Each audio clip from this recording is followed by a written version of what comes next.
Hello दोस्तों, मैं हूं आपकी अपनी प्रभा एफएम और आज हम सुन रहे हैं क्या यही प्यार है।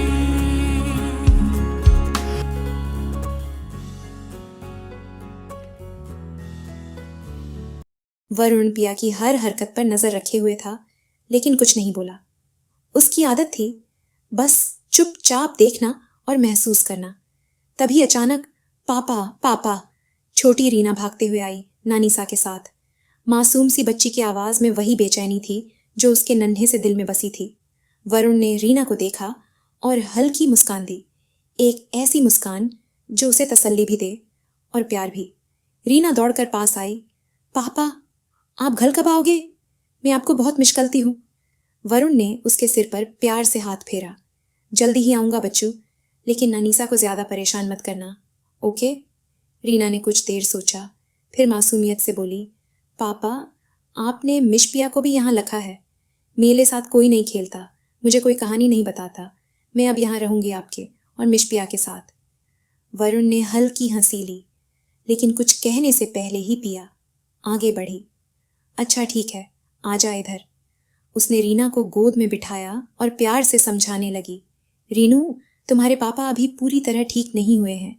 डॉक्टर अंकल ने कहा है कि उन्हें बहुत आराम करना है, तभी वो जल्दी ठीक होंगे। रीना ध्यान से सुन रही थी। और तुम्हें पता है, यहाँ हॉस्पिटल में बहुत सारे बीमार लोग हैं। अगर तुम यहाँ रुकोगी तो तुम भी बीमार पड़ सकती हो, और अगर तुम बीमार हो गई तो पापा को बहुत बुरा लगेगा। फिर उन्हें ठीक होने में और भी ज्यादा वक्त लगेगा। रीना का चेहरा उतर गया। उसने धीरे से सिर हिलाया। हाँ। पिया ने उसकी छोटी हथेलियां अपने हाथ में ली। कोई बात नहीं, तुम आज शाम तक यहाँ रुक सकती हो, ठीक है? रीना की आंखों में फिर चमक लौट आई। हाँ, चलेगा। नानीसा हल्के से मुस्कुराई। ठीक है पिया, हम शाम को इसे लेने आ जाएंगे। चलेगा नानीसा? पिया ने सिर हिलाया। रीना अब मोबाइल में कार्टून देखने लगी थी। पिया ने नजर घुमाकर वरुण की ओर देखा। उनको नींद आ रही थी। धीरे से उसने नीचे की चादर उठाई और वरुण के ऊपर उड़ा दी। फिर ऊपर सलाइन की बोतल देखी। अभी खत्म होने में समय था। चुपचाप रीना का हाथ पकड़ा और उसे लंच के लिए बाहर ले गई। जब वापस आई तो देखा वरुण गहरी नींद में सो रहे थे। रीनू, पापा सो रहे हैं, अभी कोई मस्ती नहीं, ओके? पिया ने धीरे से कहा, रीना का हाथ पकड़ते हुए। चलो आओ, मैं तुम्हें एक कहानी सुनाती हूँ। रीना खुश हो गई। हाँ, बताओ। पिया ने हल्की मुस्कान के साथ कहना शुरू किया। तो बहुत पुरानी बात है। एक था जंगल और उसमें रहता था एक छोटा सा फॉक्स। नहीं नहीं, रीना ने बीच में ही चिल्ला दिया। और मुझे पता है ये कहानी खट्टे अंगूर वाली नहीं सुननी। आज से सर शू शू, धीरे बोलो। पिया ने उंगली होठों पर रखी और वरुण की ओर देखा, लेकिन तब तक रीना की आवाज से उसकी नींद खुल चुकी थी। पिया ने गुस्से में रीना को देखा। तुमने पापा को जगा दिया। रीना ने मासूमियत से सिर झुका लिया। सॉरी। फिर आंखें चमकाते हुए बोली, आप दूसरी कहानी सुनाओ ना, कोई नई वाली। पिया मुस्कुराई। अच्छा ठीक है, सुनो फिर। एक था राजा, उसने खुद को एक मजबूत किले में बंद कर रखा था। न किसी को अंदर आने देता, न किसी को बाहर जाने देता। हमेशा गुस्से में रहता था। रीना ने उत्सुकता से पूछा, क्या वो किले में अकेला था? नहीं, पिया ने मुस्कुरा कर कहा। उसके पास एक प्यारी सी चिड़िया थी। राजा उसे बहुत प्यार करता था। उसके पास उस चिड़िया के अलावा और कोई नहीं था। फिर क्या हुआ? फिर एक दिन एक तितली आई और किले के दरवाजे पर टीक टीक की आवाज की। फिर चिड़िया ने वह आवाज सुनी और किले की खिड़की खोल दी। धीरे धीरे चिड़िया और तितली की दोस्ती हो गई। दोनों रोज बातें करने लगे। अच्छा, फिर? रीना की आंखें चमक उठीं। फिर राजा को पता चला कि तितली रोज किले के पास आती है। उसे बहुत गुस्सा आया। उसने तितली को डांट कर भगा दिया और कहा, चले जाओ यहां से, हमारे करीब आने की कोशिश मत करो। ओह नो, रीना ने मुंह पर हाथ रख लिया। तितली को बहुत गुस्सा आया। पिया ने कहानी जारी रखी। वो बोली, कैसा राजा है, गुस्सैल, रूखा सूखा, सड़े हुए करेले जैसा। ये सोचकर वह वहां से चली गई।